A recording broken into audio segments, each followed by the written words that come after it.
Make your choices such that they do not lead down irreversible paths that may be in error. To choose on the side of resiliency over brittleness, to make sure that there's more than one way to achieve a goal, is I would urge each of those efforts to appoint someone to be the official curmudgeon, whose job it is to repeatedly say, what else could go wrong? What have we not thought about? What are we so sure about that if we're wrong, we're really in trouble? And an officially appointed curmudgeon who is there all the time, just poking the balloon of arrogance that we all have, that we know how to manage this stuff right. I think that would be one of the funnest jobs ever.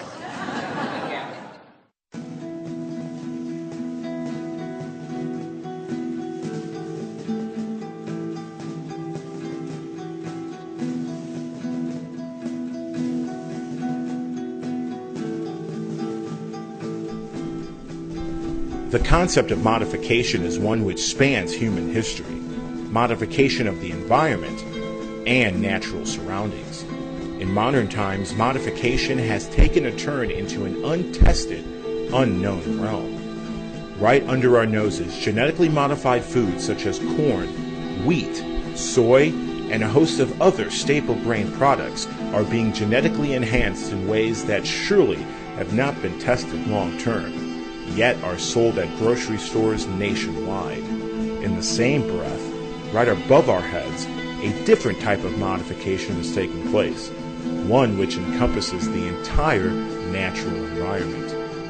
Something humans have dreamed of doing for thousands of years, weather modification. In the course of our investigation, we have uncovered nothing less than a real-life, real-world, real-time experiment being conducted on the populations of the world. GMO foods and weather modification programs that just a few years ago would be considered science fiction. As it turns out, it's not some wild sci-fi conspiracy. Instead, daily, the people of the world have been unwillingly subjected to a fully modified society.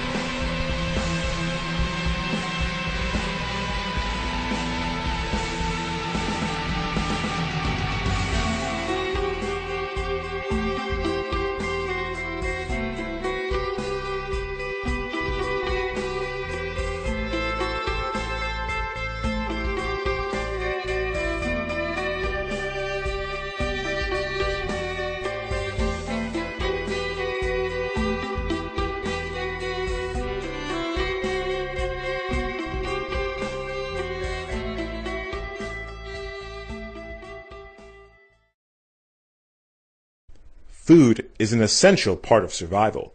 Without it, problems arise. As the debate continues on how to feed the world, some see the concerns of overpopulation and climate change as the pathway to introduce genetically modified foods as a solution to our problems of an ever-changing planet. On the other side of the spectrum, a concerned citizenry advocates going back to the roots of agriculture, growing organic, stewardship of the land, and embracing modern technology to be able to provide fresh organic foods to the world. The GMO organic debate has picked up steam over the last few years, thanks to California's Proposition 37, seeking labeling of genetically modified foods. After months of debate and millions of dollars spent, Prop 37 failed, but re-energized the debate on both sides. To get a better understanding of why this issue is so important, I went back to my alma mater, Western Illinois University, and spoke to Dr. Joel Groover to better understand this debate. My name is Dr. Joel Groover. I teach in the School of Agriculture. I teach all the soil science classes as well as several conservation classes, including a class called Intro to Sustainable Agriculture and a class called Soil and Water Conservation. I think that my message isn't that everyone should become a farmer.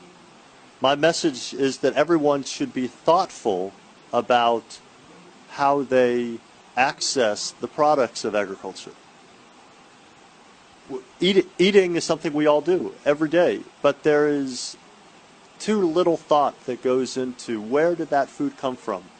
What's the human dimensions that resulted in the production of that food, the transport, the processing? So that's part of the disconnect. What we see surrounding us is this vast sea of agricultural raw materials, corn and soybeans being produced. Few people can do it better than our Illinois farmers. But people don't feel an attachment to corn and soybeans. And so that's one of the reasons why there's this disconnect.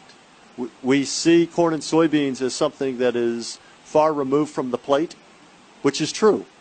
And so some of the current initiatives where mainstream agriculture is trying to reclaim a place in the public consciousness, some of it's a little misguided. When Illinois farmers say, "I'm growing your food," it's really not true. And so we need to be accurate about what we're doing. We're producing raw materials, large amounts of them, more efficiently than we've ever done it before, but we do still have significant environmental problems that we're creating. We have ethical issues, to some extent today being framed more and more by people who are not directly involved in agriculture.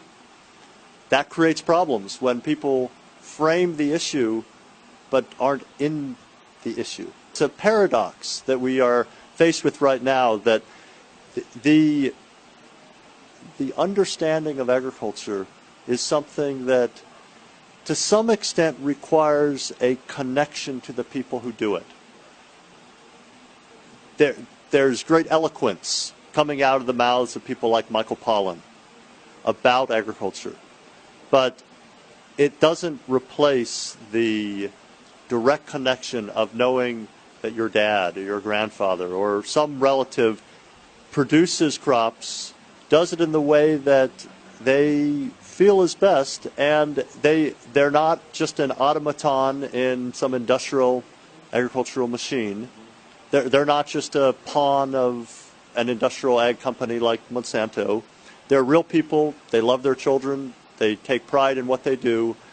At the same time, there are serious issues facing agriculture that should be critically examined. It's just difficult to do that critical examination if you don't understand the humanity that underlies agriculture as it's practiced today. Agriculture involves people. The cultural side of agriculture inherently has social dimensions.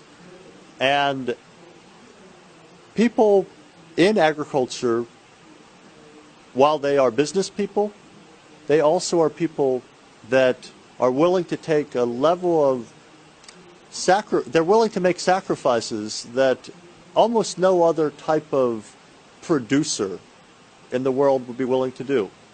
People work second jobs so they can continue to be farmers.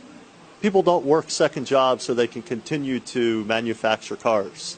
People come back to help their families with the harvest or with the planting. People have people who have roots in agriculture have a love of the lifestyle, the culture. The current economic climate is driving agriculture towards more and more consolidation, fewer and fewer farmers, more and more decisions being made off the farm by agribusiness. More and more of the guidance that farmers receive is from people selling them inputs, so it's biased. And so this conflict between the culture of agriculture, the social side of agriculture, and the business side of agriculture is a fundamental conflict that I think a lot about. My biggest concern about genetic modification is that it's being driven by a smaller and smaller number of players. Those companies are developing genetically modified crops principally because they see it as a way to dominate the marketplace, to capture their market share. But principally what the companies have in mind is market domination. That's capitalism. But capitalism works, I think, most effectively when there is competition. And these companies have consolidated so greatly that we have a lack of competition.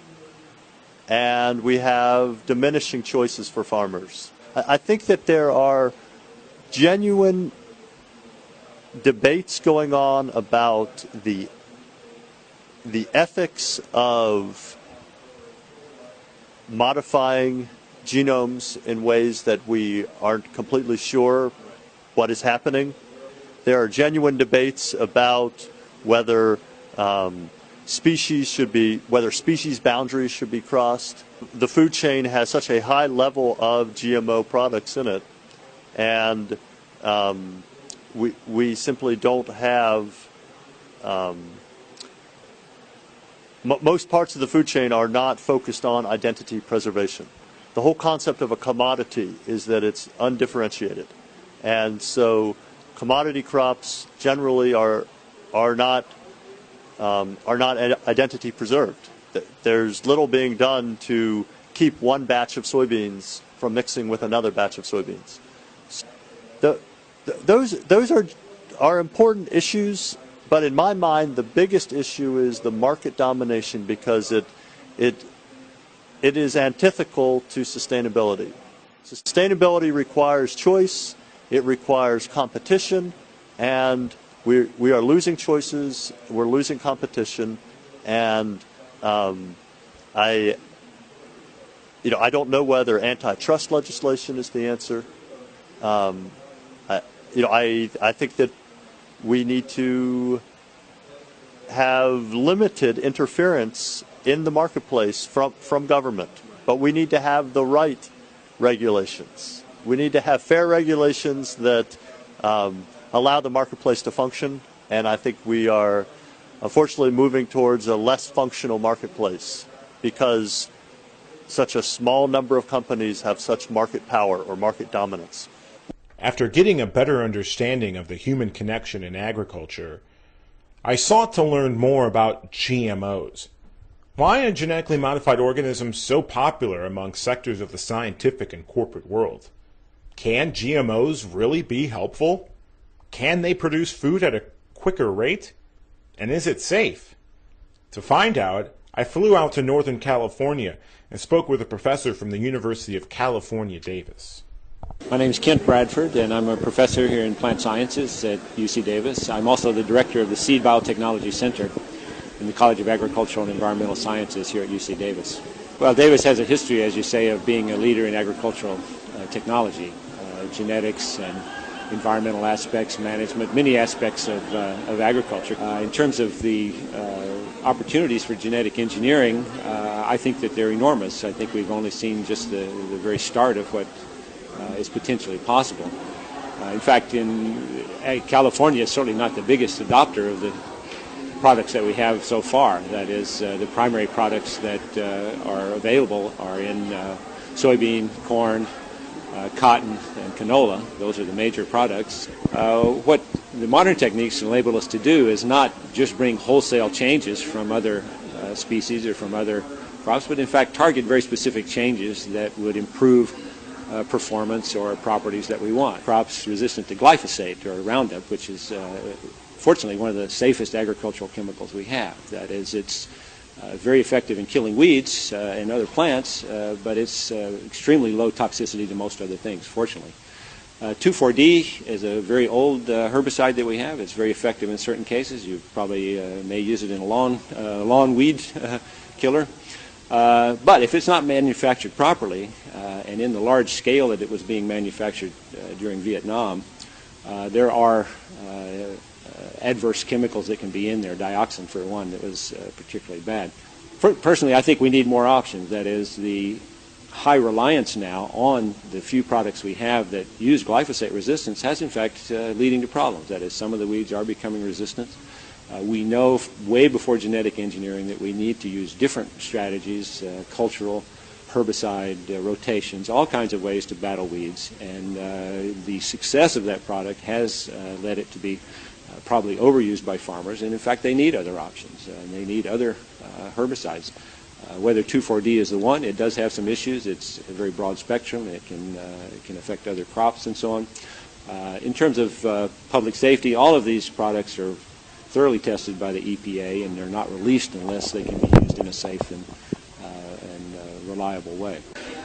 What we see down the pipeline are even much more important products, I think, which are those that would, for example, enhance tolerance to water stress or to the variability in water availability, to increase the total productivity, that is enhancing the photosynthetic capacity, the ability of plants to actually produce carbon or fixed carbon.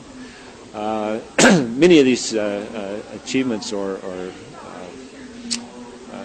scientific approaches have already been shown in proof of concept, and we just need to be working toward enhancing them and enabling them to be used. In fact, we collaborate with many companies. We're members of the Agricultural Experiment Station, whose mission is to interact with our agricultural industries, and certainly seed suppliers and input agricultural suppliers are important to that. So I would say that, in fact, my view is that those groups should, in fact, be contributing much more. That is, why should we not ask those groups who benefit from scientific and technological advances to help pay for them? And working with those companies who are the ones who are integrating new technologies into the seed is exactly where we should be. That is, the seeds are the microchips of agriculture, in a sense. That is, that's the Intel inside of agriculture, because we can embody many improvements genetically, deliver it through a seed, which means we do not have to deliver it in other ways, that is, after the fact through pesticides or fertilizers or other ways. So, in fact, I think that it's the appropriate strategy that our high technology, in fact, interacts with those who will then incorporate that into varieties that are made available to farmers and enhance the overall productivity. If you walk down the cereal aisle or the packaged food aisle or many of the processed foods, you will find that a large fraction of those would contain some products made from genetically engineered foods. For example, anything that uses cornstarch, corn oil, soybean protein, and so on. That is, those commodity substrates for processed foods largely come from genetically engineered crops, because in the U.S. About 90% of those crops are genetically engineered. But if you go down the produce aisle and the vegetable aisle and fruits, very few. A few papayas and sometimes some squash, maybe some sweet corn. That is, it's very biased in a sense that if you eat mostly out of the vegetable side of the market, you won't be getting very many genetically engineered foods. If you eat mostly from the cereals and processed food side, then you will, but not in a direct form. That is, it's only as sugar or starch or those very highly refined processed products, which in fact, because they are refined, it really doesn't matter whether they come from a genetically engineered product or not. That is, it's starch, it's sugar, it's the same product no matter where it came from. Well, drought resistance is a huge target for all agricultural developers now, I think, and breeders. We know that we will probably be seeing more drought, or at least more variable rainfall, even in the Midwest. There are some products already being introduced and tested. My understanding is that in the recent droughts that we had, in those tests, that they did show advantages, somewhere around 7% or so yield increases due to some of those products. I have a colleague at UC Davis, Eduardo Blumwald, who has developed crops that can show fairly remarkable resilience to drought. That is, they can suffer pretty extreme drought, and then when rainfalls come again, recover and go ahead and make decent yields. Certainly, anytime you have water stress, you're going to lose yield, but the key point is, do you lose everything or get 30 or 40% of the projected yield, or can you recover 60 or 70 or 80%? And this makes a huge difference, and it would make a huge difference around the world. So contrary to what many people would say about how complex that is as a trade, it certainly is. My colleague, Dr. Blumwald, has shown that, in fact, just a single gene that he's introduced into a number of crops now are holding up in the field and showing that, in fact, we can remarkably increase the resilience of crops to drought. I'm not really opposed to labeling per se. That is, organic labeling, it goes through a certification process. They've met certain criteria, and it's really a brand. I think we need to clarify labeling versus branding. That is, companies have the opportunity to brand their products in many ways. We can already brand crops or products as GM-free, for example, and there are those products in the market. What I did not agree with is to include that as a mandatory label on a product for no reason except that a certain group feels that they would like to know that. Now, certainly consumers have a right to know what's in their food when it's relevant. Now, if in fact food producers or supermarket chains or whoever decide that they would like to label those products, they can certainly do that. I'm still opposed to making it mandatory because I don't see that there's that significant a difference, again, between whether they're genetically engineered or they're modified in other ways. How many things about how food is produced could we eventually add to that label? Many people might want to know, well, how really was it fertilized? Was that harvested by a machine or was it harvested by a person? Was it union labor or was it not union labor? In other words, there's all kinds of things that certain groups might feel that they would want to know about their food. So unfortunately, yes, I believe Europe made a wrong turn early on, and unfortunately, the consequences of that are going global. That is, Europe has a lot of influence on areas such as Africa and other parts of the world that, in fact, could enormously benefit from things that genetic engineering could bring if allowed, such as drought tolerance and improvements in disease resistance and other things that should really be non-controversial. And so Europeans can afford to do what they want, but exporting their anti-GM technology around the world, I think, is inappropriate. The current status quo is causing much more damage. In other words, I'll use another analogy. What would be the morality of saying, well, we have a vaccine for the disease that you have, but we won't let you have it because there's some fraction of a possibility that some people may have a bad reaction to it. This is a fact. Every vaccine we have, some people are sensitive to it. But in 1 in a million, we're willing to take that risk.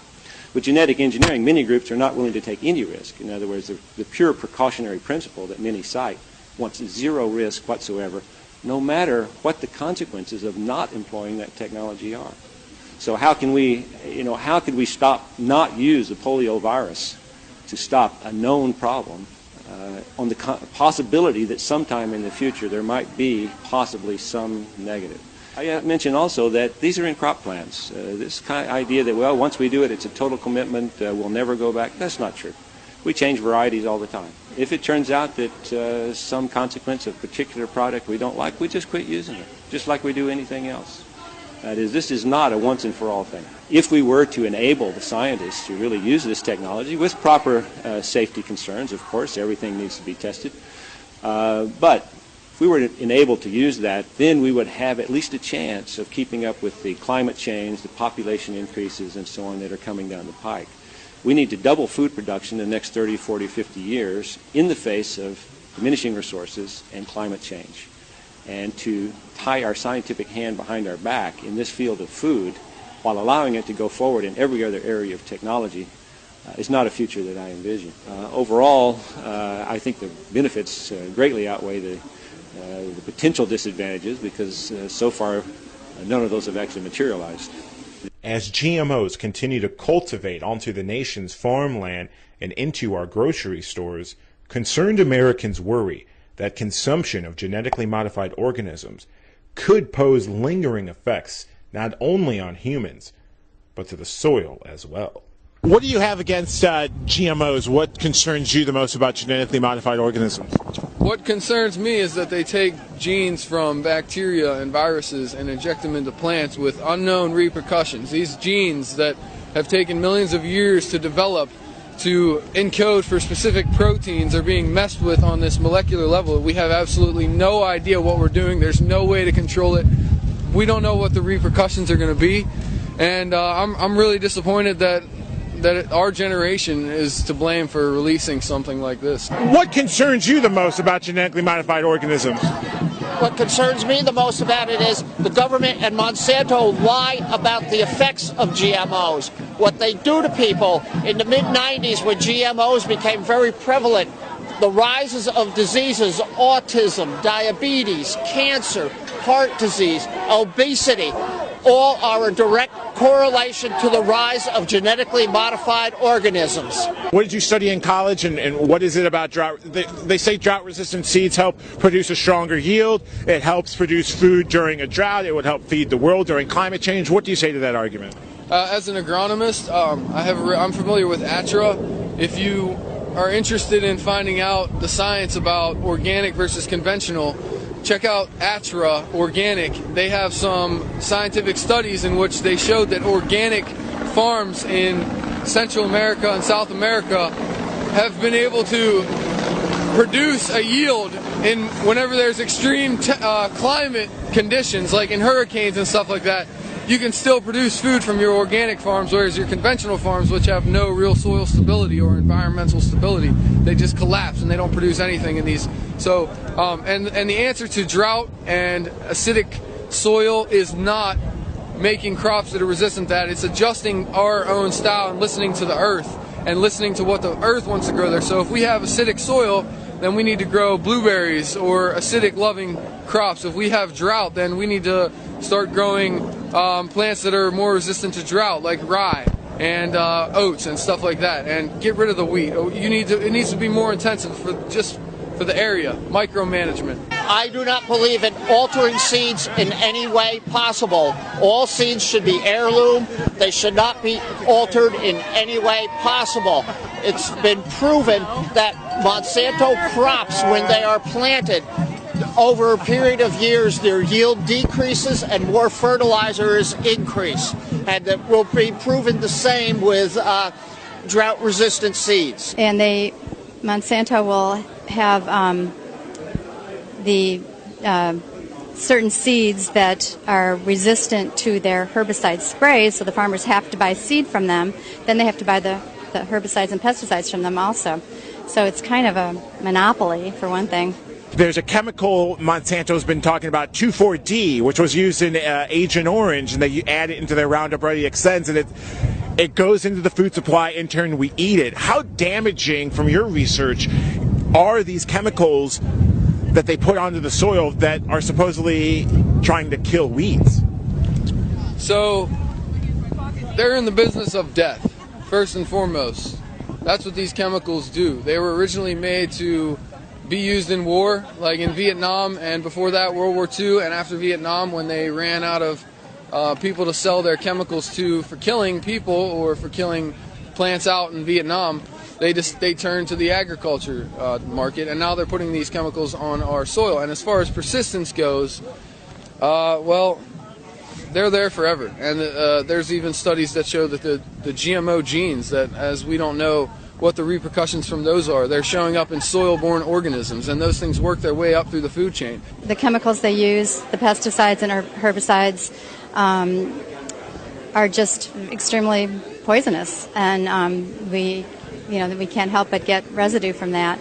And that most of the grain, the corn, is fed to livestock, and then we in turn get that residue in the meat products we buy. And basically, as these smaller organisms consume the plants that are sprayed with the herbicides and stuff like that, and those, say they're resistant and they survive, but they have contaminants now in their body, the birds then go and eat that, and the animals that eat the birds, or so forth, it climbs all the way up the food chain to the humans, and these aluminum and heavy metals and toxic substances accumulate in us, especially whenever we consist our diet mainly of animals and stuff like that, which is why we need to eat more plants. Genetically altering the food I eat, to me, just sounds wrong.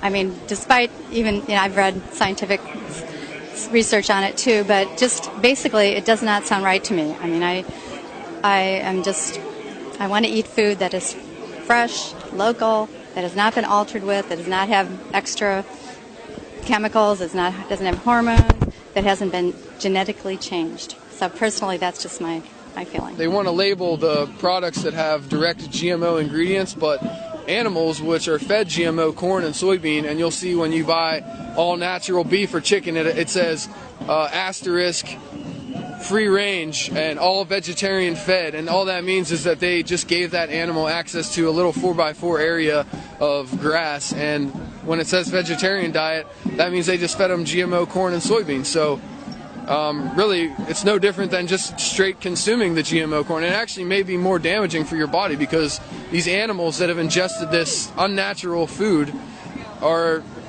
their immune systems are compromised, and yours can equally become compromised by consuming those animals. When Proposition 37 came up in California, you can see that the number of companies, well, it's hard to see, but the number of companies who supported that fight by donating money so that that Proposition 37 would not pass. You can see there's major companies, Monsanto, of course, PepsiCo, Coca-Cola, and then some companies which I was really shocked. Cascadian Farms, R.W. Knudsen, Silk. I was really shocked to see those supposedly organic companies that did not support, going against the GMOs. And then there's a list of companies that did work towards, getting that. So you got to be careful what you buy. If you've got to buy with the companies who are doing the things that you believe in and boycotting the other companies. Why do you feel entities like the USDA or the FDA aren't doing anything? They say, oh, we want to do food safety, but in reality, they're not. Well, the FDA and the EPA and all these government organizations are pretty much run by money, let's say that first and foremost, and Clarence Thomas, who wrote the deciding decision on the Supreme Court case which gave them the right to own life, used to work for Monsanto. That's just one example of the ability of these companies to get on the inside and control these organizations that are supposed to represent us, the people, and it's time that we took them back. That is extremely concerning to me, that basically a chemical company can have that much say in American politics and government. To me, it's just really alarming. You're standing right behind the White House. Why hasn't the president, why hasn't Congress done anything against Monsanto? They play the hand of, oh, we're trying to do something on food safety. Yet, there's a lot of concerns about GMOs and very little testing done on the health effects of GMOs. Why hasn't the president, why hasn't Congress done anything to look into GMOs? Money. That's the bottom line. Money. The lobbyists are rampant in Congress. President Obama has appointed Tom Vilsack, Secretary of Agriculture, former Farmer of the Year in Iowa by Monsanto. He has Michael Taylor as his food czar, who is an executive from Monsanto. He has Elena Kagan on the Supreme Court, who has written a brief in support of Monsanto. And we have Bowman versus Supreme Court going in a couple of weeks. She will not recuse herself. It's about money. They're all in this together. The public outcry has grown louder and louder over the last few years, expressing their concerns over the safety of GMOs, and more specifically, drought-resistant seeds. But are they that harmful? Can a drought-resistant seed produce food with little to no water at all? I decided to find out while attending the USDA Agriculture Outlook Forum just outside of Washington, D.C., where I was able to speak with professionals in the industry. Julio Alceo, how has drought-resistant seeds changed in the market? What type of trends do you see drought-resistant seeds going in the next year or next few years if the drought trend continues in parts of the Midwest? And for the CME side, for weather derivatives, how could a farmer or trader looking at, say, potentially another current drought trend, how could one manage weather derivatives for a farmer if they want to protect their farmland from another terrible drought season? I can take an initial crack at that. This is an area of very active debate among crop scientists and others, in particular for corn. Are our GMO varieties with the stack traits in particular much more drought resistant than the varieties that preceded these stack trait hybrids. My own view from the research that we've done is that while that technology has certainly contributed to our continued growth in trend corn yields, that their impact in terms of drought tolerance is fairly small.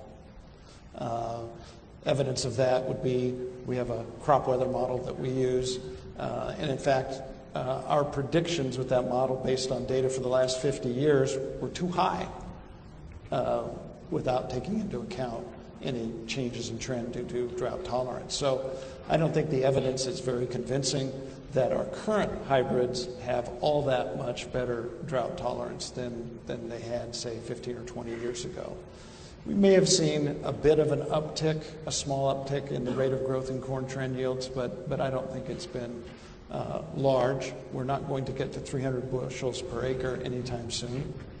On the other hand, science does progress, and I think that you can be more optimistic as you look further down the road with some of the genetic technologies that are in the laboratory and starting to be field tested, that maybe we can see some more progress as we look down maybe a 5, 10, 15-year horizon into the future. The problem with drought tolerance is that it's incredibly difficult to pinpoint the changes in the plant to make it more drought tolerant, because just like last summer, if you get a 2 or 3 week blast of scorching heat in just the wrong period, and that's not the time period that you've timed your drought tolerance characteristics in the corn plant, it's worthless. So it's very hard to make a general change in the plant genetics that will make it more drought tolerant.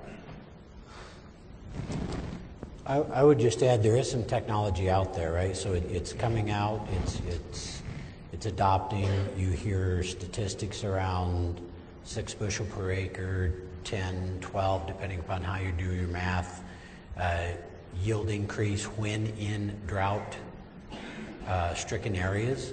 So I think that, it's like many of the technologies that come, it's going to come. I think that they will figure out a way to do it, and it solves two things at one time. It solves a growing need for food, and it solves the water resource relative to that growing need for food. So if it can get done and if it can be effective, I would say it will be good.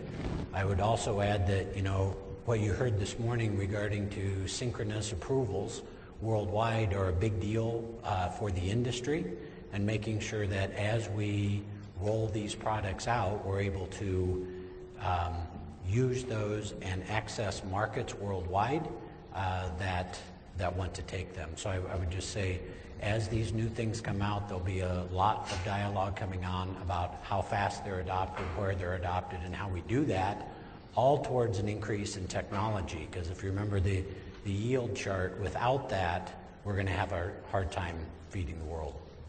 So I'm Dave Bodler. I'm with Cargill in Minneapolis, and I'm here as part of the forum, the panel that just talked about markets and the relationship of markets to the different companies, CME, ourselves, and University of Illinois. This topic of drought tolerance and doing that is an important issue in a dry year like we're just coming off of. This will be a big issue relative to the crop we just got done with, and if we have adequate rainfall, a drought-resistant crop will be less important. But as we encourage crops to go west on corn production, drought tolerance in those areas will be important for the producer to be able to reduce their risk of a crop failure. Following this summer, we've heard more and more news about drought-resistant seeds or drought-tolerant seeds. Could you explain a little bit about what is a drought-resistant seed and how long this sort of product has been in development? Yeah, it's a seed that grows a plant that in a stressed year requires less moisture or performs better in a dry year, that protects them against that. So this is technology that's coming out through genetic engineering. It's technology that the farmer is very interested in because it reduces his or her risk in planting.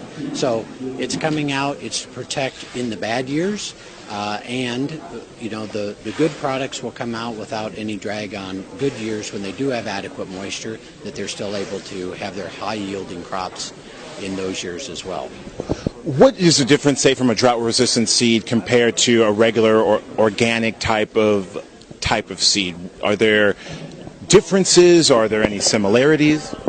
So it's a seed to grow a plant that uses less water.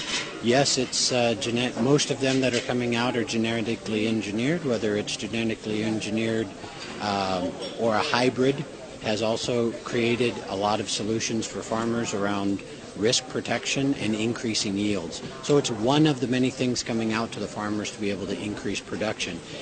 So it is in a different area than the organic space, and it'll be a choice for what the farmers intended to plant. Some may be concerned about drought-resistant seeds or genetic engineering of food, that it may be unsafe to eat.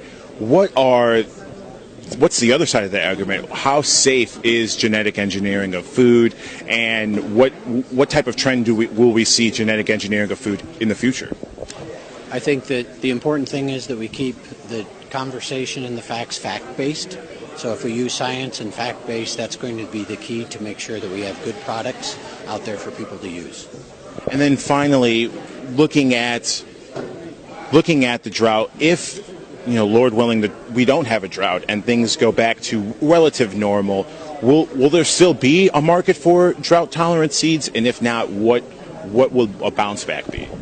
Since it's hard to predict what the next year will be, there'll probably be some market for that. When it's resonant in the producer's mind from last year, there's probably a hotter market than there'll be after 3 years of great crops. If it's at a big premium to plant, you'll probably see less participation. But they've all been through a drought one year or another, and they'll respond. It's clear that both sides will agree to disagree on this subject. Yet, where's the government? What's our elected officials and those in the administration stance? Are they listening to the concerns of the public or listening to the guidance of the agriculture industry? An executive from the United Nations saw GMO seeds as one alternative to feed third world nations. Now, there are food companies out there like Monsanto or Cargill, Pioneer, Dow, where they're actually going one step further, producing seeds for corn, soy, wheat that are resistant to drought. Do you see that as something being beneficial to help farmers, and not just here in America, but throughout the world, be able to produce food despite the drought? Yes, we need seeds which are resistant, drought resistant. We need it. But it's not the only response. It must be holistic. The response must be holistic. As I have said, the vulnerability to drought is about, in many cases in Africa, is about rural poverty and desertification. If the land is degraded, you're likely not to make much out of your drought-resistant seed. So the response must be global, it must be holistic. And of course, research to have improved seed are part of it. U.S. Representative Tim Huelskamp embraced genetic modification when I posed the question to him. Would you be in favor of labeling non-genetically modified foods compared to genetically modified foods? There's been a big debate going on. Monsanto has been a big lobbyist in Capitol Hill to restrict the labeling of genetically modified foods. Are you in favor of giving the people a choice to wonder what is GMO and what's non-GMO? Well, a lot of times and I'm a farmer myself, and they use those products, and I think they are perfectly safe, and there's obviously some environmental groups that use scare tactics about that, and numerous others. So, but I say let the market. If folks want to see that and they want to pay a lot more for organic, I mean, they will have that identified. And but most of what we use has been genetically enhanced at various times. I mean, the ability of folks in particularly environmentalist movement to misuse and mislead folks. I'll give you a perfect example of that is this issue of lean, finely textured beef. And you might have heard about that. Folks, we because of misinformation coming out of one television outlet, I think it was CBS News, ran 30 consecutive stories that was full of bad science, misinformation. And in my district, they eliminated 250 jobs and said, go home. And they shut down a plant. There were 4 plants around the country. I'll tell you today, lean, finely textured beef was the safest beef you could buy in the entire country because of the innovative process by which they killed E. coli. But don't let science get in the facts, folks in Washington and many of these movements. And so everything needs to be fact-based, but let consumers have those particular choices. And recently, Montana Senator John Tester was vocal on the Senate floor in his stance against Washington favoring the agriculture industry. It's time to highlight the need for greater transparency and openness so voters can hold their elected leaders accountable and for what happens here in Washington, D.C., and to just know what's going on. The second provision sent over from the House tells the USDA to ignore any judicial ruling regarding the planting of genetically modified crops. Its supporters are calling it farmer assurance provision. But all it really assures is a lack of corporate liability. The provision says that when a judge finds that the USDA approved a crop illegally, the department must reapprove the crop and allow it to continue to be planted, regardless of what the judge says. Now let's think about that. The United States Congress is telling the Agricultural Department that even if a court tells you that you've failed to follow the right process and tells you to start over, you must disregard the court's ruling and allow the crop to be planted anyway. Not only does this ignore the Constitution idea of separation of powers, but it also lets genetically modified crops take hold across this country, even when a judge finds it violates the law. Once again, agribusiness, multinational corporations putting farmers as serfs. It's a dangerous precedent. Mr. President, it will paralyze the USDA, putting the department in the middle of a battle between Congress and the courts. And the ultimate loser will be our family farmers going about their business and feeding America in the right way. Sunshine Week shouldn't be show and tell, Mr. President, and slipping corporate giveaways into a bill at the same time that we call for more open government is doubling down on the same policies that created the need for Sunshine Week in the first place. That's why I've introduced 2 amendments to remove these corporate welfare provisions from the bill. Montana's elected me to go to the Senate to do away with the shady backroom deals, to get rid of handouts to big corporations, and to make government work better. We still have many challenges in front of us, and I commend the leaders of the Appropriation Committee for their commitment to working together to bring us on a plan we can vote. But these 2 provisions undermine our good work to support family farm agriculture. These provisions are giveaways, pure and simple, and will be a boon worth millions of dollars to a handful of the biggest corporations in this country. They deserve no place in this bill. We simply have got to do a better job on both policy and process. But what about USDA? Should they look into the safety issues of GMOs? Or were the activists correct and the USDA will side with the agriculture corporations? I decided to ask Secretary Tom Vilsack myself in the middle of his press conference. Mr. Secretary, you mentioned about the drought, your concerns about the drought, especially in the Midwest. With drought-resistant seeds being discussed more out in the open, how will USDA go forth with drought-resistant technology? And secondly, huge concerns throughout the country on the safety of GMOs for human consumption. What can USDA do to address those concerns? And similar to the USDA organic labeling, could we see someday down the road a USDA GMO labeling to address those concerns? Well, you asked a lot of questions there. I'll try to answer several of them. First of all, USDA's role relative to any kind of seed technology is to ensure that it doesn't create a hazard or a danger to plants and to crops. And that's the regulatory process that we go through. Folks who come up with new technology, we basically work through that process of ensuring the safety and security of that technology. And when we're convinced that they don't represent the threats under the Plant Protection Act, we deregulate. That's a process that takes a considerable period of time and a lot of data and a lot of research. I don't know of any reputable study at this point that suggests that there's a safety concern relative to health with GE crops, and that's the reason why they are utilized by American farmers, and that's one of the reasons why we were able to get through a drought in better shape than we had anticipated, and it's one of the reasons why we've seen extraordinary productivity gains, as Senator Daschle alluded to. That regulatory process, I think, it needs to constantly look at ways in which we can improve the process, but the bottom line is making sure that what is deregulated is not presenting a threat to plants and crops. As far as labeling is concerned, let me just simply say that historically, labeling in this country has been about two issues: nutrition, providing nutritional information, and about safety issues. I'm sure that either one of those fits your question. I don't think it's not about nutrition, and I don't know that there's a reputable study relative to safety. So at this point, I don't know that we're necessarily headed down at USDA a path.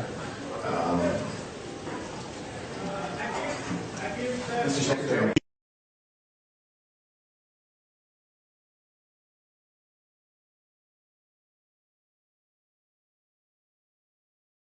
All the changes that are taking place to agriculture, to our communities, the ocean, and so forth, then we're just ignoring what science is telling us. So I will be a passionate advocate about this, but not based on ideology, based on facts, based on science. And I hope to sit with all of you and convince you this $6 trillion market is worth millions of American jobs and leadership. And we better go after it. We need proactive solutions. We need strategies to manage and mitigate climate change and the impacts of climate change.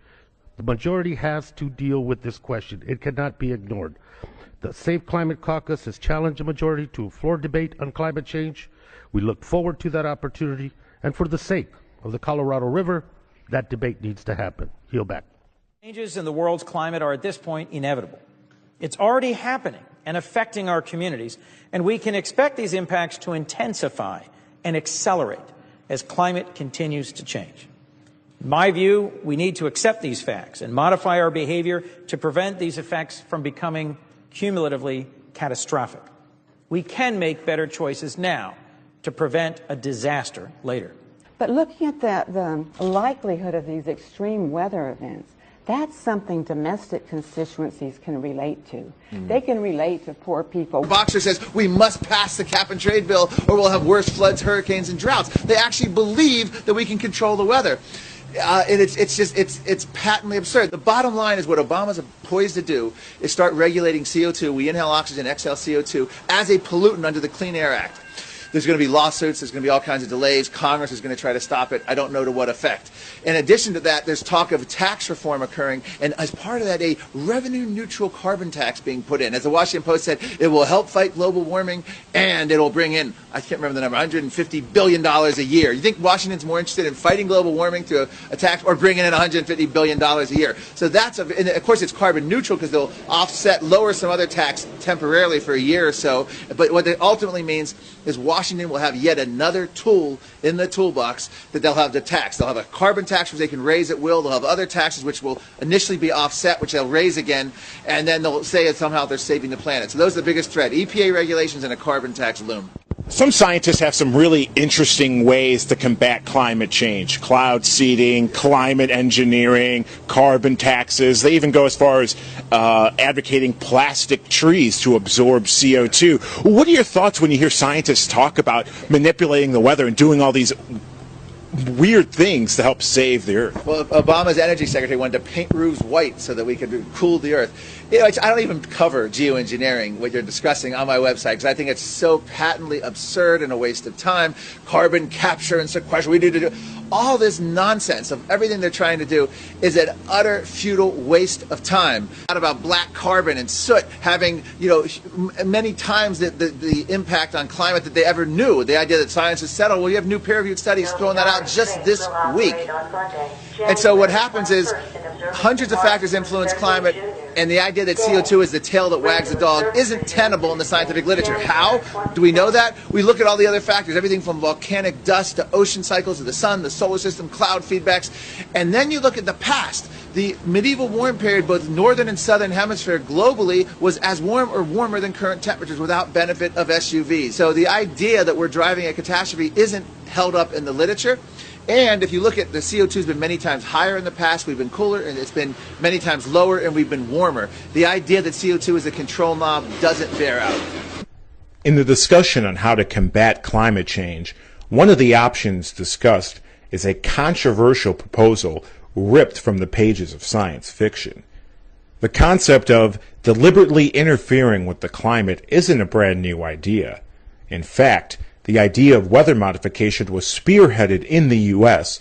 by the United States military. But is weather modification a smart idea? Should we be deliberately interfering with the Earth's climate? One woman says no. My name is Rosalind Peterson, and I'm from Mendocino County, California. And my whole life has been involved in some form or another of agriculture, crop production, from working for the Mendocino County Agricultural Department for 5 years as an agricultural technologist. Then I worked for the California Department of Agriculture, the state of California, Farm Service Agency, several in the state of California, as well as I am a certified crop loss adjuster for the state of California. I haven't worked in that capacity for many years, but it is one of the reasons that I became interested in a topic called geoengineering. Geoengineering is the large-scale manipulation of the Earth's environment, the atmosphere, the oceans, the Earth itself, in order to supposedly change or mask global warming. There are any number of schemes, from ocean iron fertilization, which hasn't worked well, all the way to plans for solar radiation management, which means putting particles or chemicals in the atmosphere to reduce the amount of direct sunlight reaching the Earth.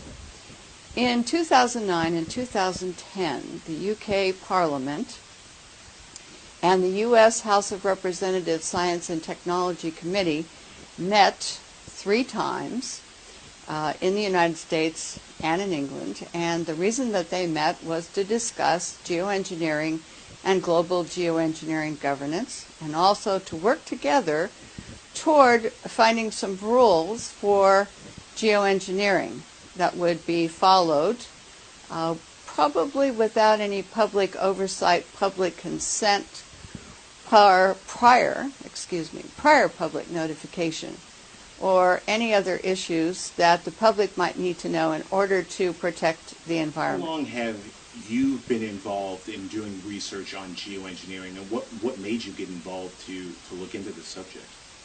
I started realizing that there were atmospheric testing and other things going on in the atmosphere that were going to cause problems for agriculture, crop production, photosynthesis, and some other issues with regard to agriculture. And so in 2002, I started doing research.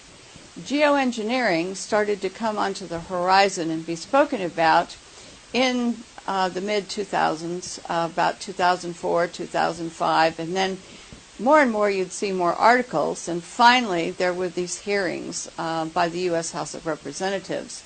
And I was concerned that the particles and chemicals, sulfur or aluminum oxide, that were being proposed by several university professors, a small clique of men who are bound and determined to conduct different kinds of atmospheric geoengineering programs without public consent or oversight, or any knowledge ahead of time of these proposals so that people can take action. And these gentlemen started to be proponents of putting particles and chemicals into the atmosphere without consideration of the effects, the negative effects. Well, one of the things about solar radiation management is that we know that when you put particles and chemicals into the atmosphere, they're going to have effect on ozone. They're going to have an effect on cloud formation. They're going to have an effect on the amount of direct sunlight reaching the Earth. And when you're talking about curing global warming, supposedly, by reducing the amount of direct sunlight reaching the Earth, we know that isn't true. The second thing is, when you reduce the amount of direct sunlight reaching the Earth, you're going to lower crop production.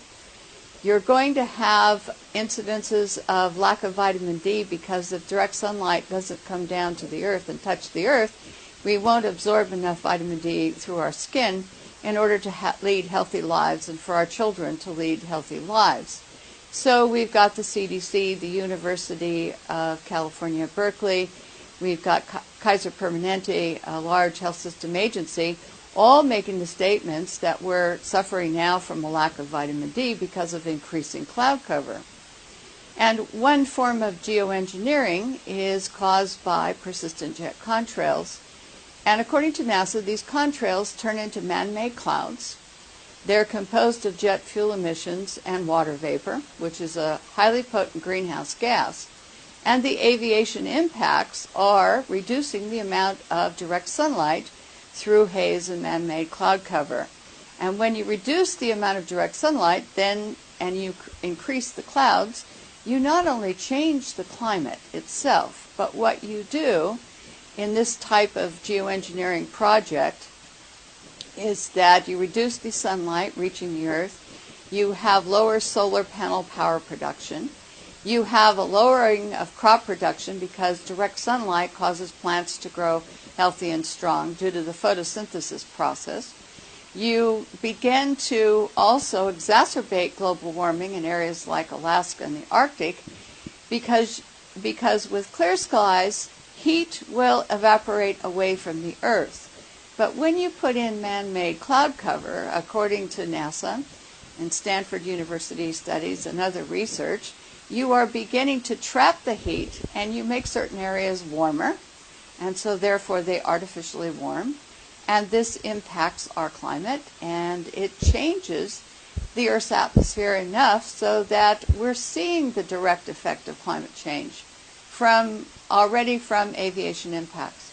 In addition to those impacts, we have weather modification programs, about 66 of them ongoing in the United States, and about 169 ongoing worldwide. These programs change local weather conditions, they change the climate, and they're either ground-based or they use small planes in order to initiate these type of weather modification programs. Private corporations, private individuals, even myself, if I hired a weather modification company, I could enhance the snowfall somewhere, wherever I wanted. Now, California, Texas, Idaho, Colorado, Kansas, New Mexico is being impacted by weather modification programs in the country of Mexico, and also from the Texas weather modification programs. A lot of states are involved, and one weather modification program can change and be implemented over 186,000 square miles. These are huge in scope and dimension. David Keith and Ken Caldiera, professors from different parts of the country, talk about using sulfur. Well, they took sulfur out of diesel fuel a couple of years ago in California because of asthma and acid rains that impacted our forests. And yet, they turn around and say, well, we could add sulfur to the atmosphere. Well, sulfur has reproductive toxicity according to the California EPA. Sulfur exacerbates asthma in children, causes acid rains, causes streams and rivers to acidify. And we're talking about putting sulfur into the atmosphere in geoengineering schemes. One is upcoming this year for 2013, I should say. For New Mexico, they want to conduct, David Keith wants to conduct a project there, but doesn't want to tell us when for fear that we may object in advance and he might not be able to conduct the experiment.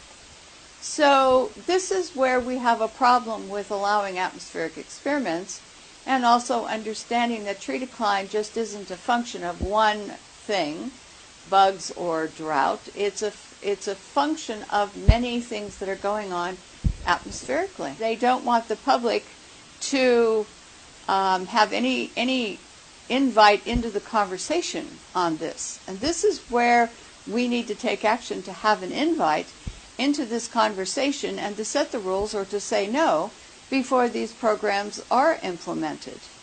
And when someone tells me that they want to play God with our environment, but they don't want any rules or any restrictions, and they want to do it in secret, then I have growing concerns, because I think it's just for prestige and to make money. I don't know that necessarily it's going to benefit you and me and my grandchildren and other people. Is Rosalind correct? Do geoengineers want the public to be unaware of their climate-changing programs? Does geoengineering and weather modification pose a significant risk to the public and environment? And are these programs given full consent from government? While covering the Climate Forward rally in Washington, D.C., I posed that question to Rhode Island Senator Sheldon Whitehouse. With the dangers of climate change, there's been some talks from scientists, and even it's been looked at by Congress, of ways of trying to potentially stop climate change through climate engineering or cloud seeding. Could that be a way that Congress could try to put more funds in research and development to see that as a way to stop climate change? Yeah, the whole question of geoengineering is, first of all, it's a little bit dangerous. It's not nice to mess with Mother Nature. Remember that old phrase? And the second thing is that geoengineering misses half of the problem. It misses the ocean half of the problem. An enormous amount of the carbon that we emit gets absorbed by the oceans. The oceans just chemically become more acidic as a result. And you can try to offset the temperature effects of our carbon pollution, but if the ocean continues to get acider and acider, it's going to be more and more challenging for our planet and for our species. What about the president? Would his administration endorse a geoengineering program?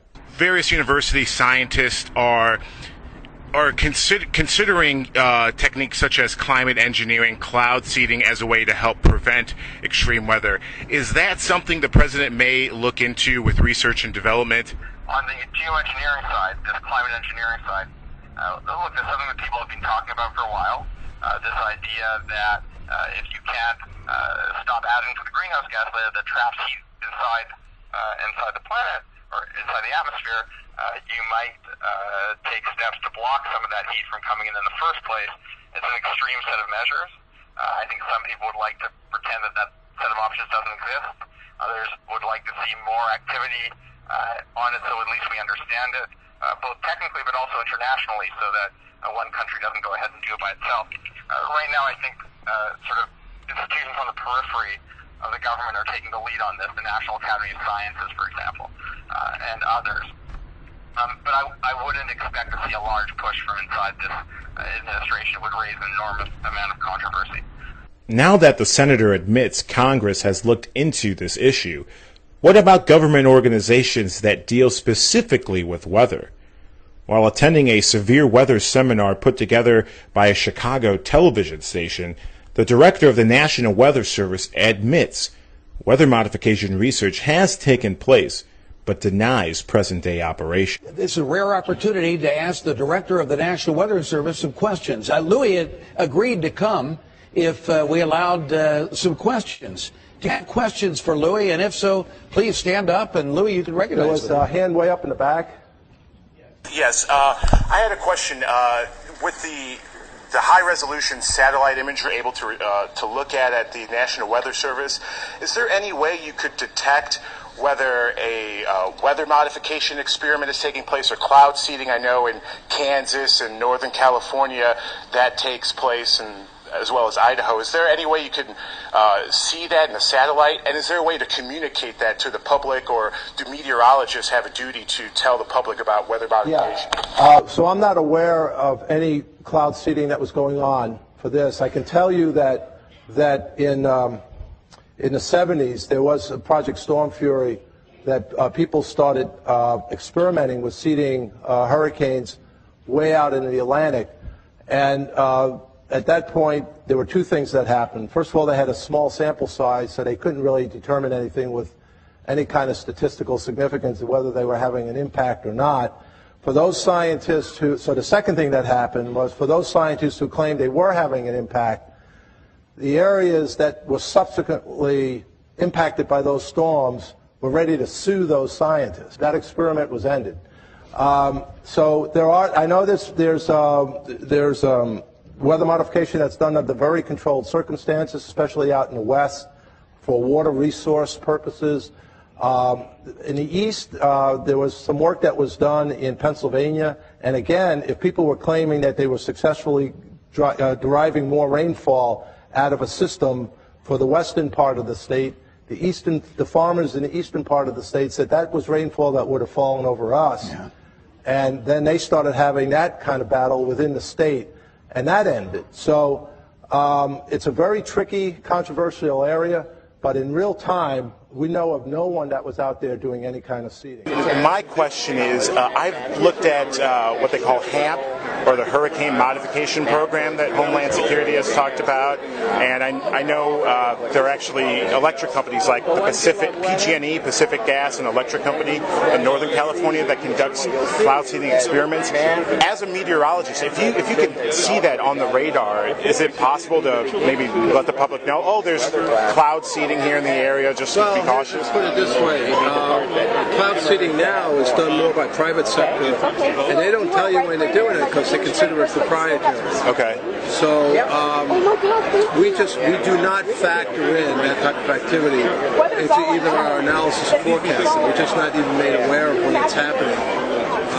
And it's mostly now focused in the western part of the U.S. for water resources. Right. But no, it doesn't play a role in our forecast process. And then I've looked at what they've called geoengineering or climate engineering, literally modifying the weather to prevent climate change. Do you think that's something that is going to be done on a research basis, or if it's done, it has to be stringently looked at? I really don't. First of all, again, if people doing that research, I'm not really aware of it, so I'm not even sure I can answer the question. I know that there are people who continue to talk about, they'll propose, like the nuclear, let's, like Tom mentioned, let's set off nuclear explosions and we can destroy a hurricane. Right. Yeah, I've heard they talked about wanting to do like volcanic eruptions. Or send missiles and send tornadoes. Sent tornadoes. So what would you like? An exploding tornado? Right. I mean, just make things worse. So we don't really, it's not enough. Yeah, the modifications I think are more, and this is not my center of expertise, but long-term modifications of environments by planting trees and changing slow modification of ecosystems in a responsible manner sometimes may over time or don't cut down the forest in South They take in carbon dioxide. But you're talking about vast energy scales, so to make significant impacts on them. Right. Because I know there is conducted cloud seeding experiments taking place. Do you think that's more private corporations that are doing it for research purposes? I think cloud seeding is. I'm not that familiar, but I don't know of any government programs dealing in that. Okay. It's pretty much that was Project Sternflurry way back. Yeah. Oh, there's nothing like that. That's for sure. Is the director of the National Weather Service oblivious to the current day weather modification programs taking place? Or is he covering up a program that the public should not know about? In the end, I've come to find out that several forms of modification are taking place. From the genetic modification of our food supply to the engineering of Earth's climate, both presented as solutions to fight climate change. Both may lead us into a situation we can't come back from. Both could lead us into a genetically modified society.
Isn't that amazing?